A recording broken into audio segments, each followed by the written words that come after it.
Ayun nga guys, isang Philippine Cobra. Ganito pala sila lumangoy.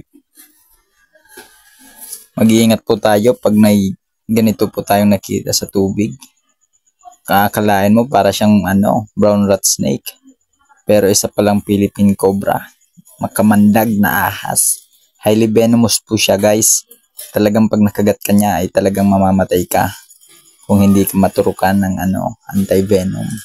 Kaya guys, kung kayo ay naliligo sa mga sapa or ilog, mag-iingat po tayo. Kasi napakadelikado po nitong ahas na to.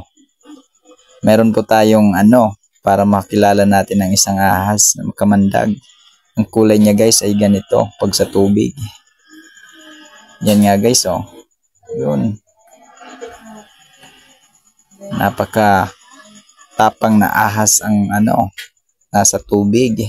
Kaya doble ingat po tayo mga guys, mga kaibigan, mga mano, mga tropa.